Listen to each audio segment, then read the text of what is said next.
Hello నమస్తే, welcome to our channel. ఈరోజు అయితే మెంతాల చారుని అయితే రెడీ చేసుకుంటున్నాను. మెంతాల చారు అనొచ్చు, బెండకాయ చారు కూడా అంటారండి.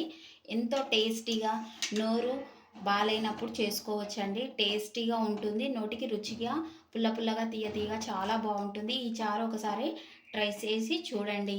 లెట్స్ ప్రాసెస్లోకి వెళ్దాం. నిమ్మకాయ సైజ్ అంతా చింతపండుని తీసుకుంటున్నాను. దీన్ని శుభ్రంగా కడుక్కొని పక్కన పెట్టేసుకుందాం. మెంతాల చారుకు కావాల్సిన పదార్థాలు: బెండకాయ, పచ్చిమిర్చి, టమాటా, ఉల్లిపాయలు, 1 స్పూన్ మెంతులు, 1/2 స్పూన్ జీలకర్ర. వీటిని దూరగా వేయించుకొని పొడి చేసి పెట్టుకుందాం. మెంతులు దూరగా వేగాలండి. ఈవెన్గా వేగాక లాస్ట్లో జీలకర్ర వేసుకొని వేయించుకోవాలి. ఇప్పుడైతే వేగాయి. స్టవ్ ఆఫ్ చేసేసుకుంటున్నాను, పక్కన పెట్టేసుకుంటున్నాను. ప్యాన్ పెట్టుకొని ఆయిల్ అయితే వేసుకుంటున్నాను. ఆయిల్ హీట్ అయింది. ఆవాలు వేసుకుంటున్నాను. ఆవాలు చిటపటలాడేటప్పుడే జీలకర్ర వేసుకుంటున్నాను.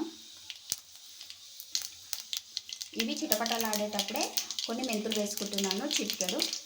ఫ్లేవర్ బాగుంటుందండి. దాంట్లోకి మిరపకాయలు, ఇలా మిరపకాయలు అయితే వేగనివ్వాలండి.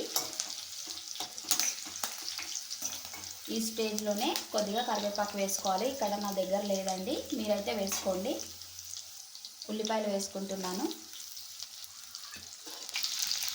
ఉల్లిపాయ ముక్కలు అయితే ఇలా పొడుగుగా కట్ చేసి వేసుకోవాలి. పంటి కిందికి వచ్చి చాలా టేస్టీగా ఉంటుంది. పెద్ద పెద్దగానే కట్ చేసుకొని కొద్దిగా వేగే వరకు మగ్గుతాయి కదండి. పెద్ద పెద్దగా పొడుగుగా కట్ చేసి వేసుకోవాలి. ఉల్లిపాయలు అయితే 1 నిమిషం పాటు వేగాయండి. ఇప్పుడు బెండకాయ ముక్కలు వేసుకుంటున్నాను.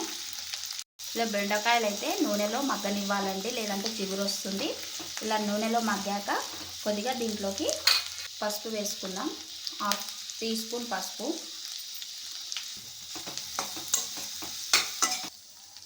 ఇప్పుడు అల్లం వెల్లుల్లి పేస్ట్ వేసుకుందాం. టేస్ట్ చాలా బాగుంటుంది. అల్లం వెల్లిగడ్డ పేస్ట్ అయితే పచ్చివాసన పోయే వరకు నూనెలో వేయించుకోవాలండి. అల్లం వెల్లుల్లి పేస్ట్ వేగిందండి.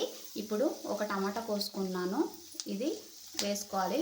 లాస్ట్లో ఎందుకు వేస్తున్నానంటే ఇది ఊరికేనే ఉడికిపోతుంది కాబట్టి అల్లం వెల్లుల్లి పేస్ట్ వేసాక వేస్తున్నానండి. ఈ ముక్కలకు పట్టేటట్టు ఇప్పుడే ఉప్పు వేసుకుంటున్నానండి. ఇలా ఉప్పు వేసాక ఒకసారి కలిపేసుకుందాము. నానబెట్టుకున్న చింతపండు నుండి గుజ్జు తీసుకొని వేసుకుందామండి. ఇప్పుడు ముక్కలన్నీ ఉడికాయి ఈవెన్గా. ఇప్పుడు చింతపండు వాటర్ అయితే పోసుకుందాం.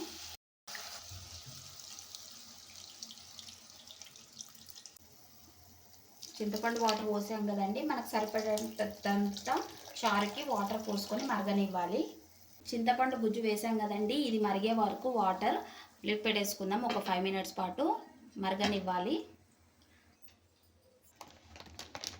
ఇప్పుడు ఇక్కడ నేనైతే శనగపిండిని తీసుకుంటున్నానండి. చారు చేసుకునే దాన్ని బట్టి పిండిని అయితే కలుపుకోవాలి. ఇక్కడ నేను 3 స్పూన్స్ శనగపిండిని అయితే తీసుకుంటున్నాను. 3 స్పూన్స్ శనగపిండిని తీసుకున్నాను కదా, వాటర్ పోసుకుంటూ కొంచెం వాటర్ పోసుకుంటూ కలపాలండి. పిండి అనేది ఉండలు కట్టకుండా ఈవెన్గా కలుపుకోవాలి. కొద్దిగా వాటర్ వేసుకుంటూ కలుపుకుంటే మనకు పిండి అనేది ఉండలు కట్టదు. ఇలా ఉండలు లేకుండా కలుపుకొని పెట్టేసుకోవాలండి పిండిని అయితే. లిడ్ తీసుకుంటున్నానండి. ఇక్కడ చింతపండు పులుసు అనేది మరిగింది. ఇలా మరిగేటప్పుడే పిండిని అయితే కలిపించుకున్న శనగపిండిని అయితే చిన్నగా ఫ్లేమ్ పెట్టేసుకొని పోసుకోవాలండి. ఉండలు లేకుండా ఉంటుంది, లేకపోతే ఉండలు కడుతుంది.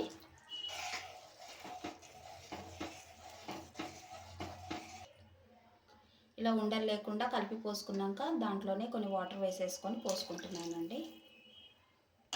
ఇలా చారుని ఒకసారి కలిపేసుకొని స్టవ్ కొద్దిగా మీడియంలో పెట్టేసుకొని మరగనిద్దామండి. ఇప్పుడు వేయించి పెట్టుకున్న జీలకర్ర మెంతులు అయితే పౌడర్ చేసుకుందాం. చారు అయితే మరుగుతుందండి. పైన కొద్దిగా ఆయిల్ వస్తుంది కదా, ఇప్పుడు మరుగుతుంది.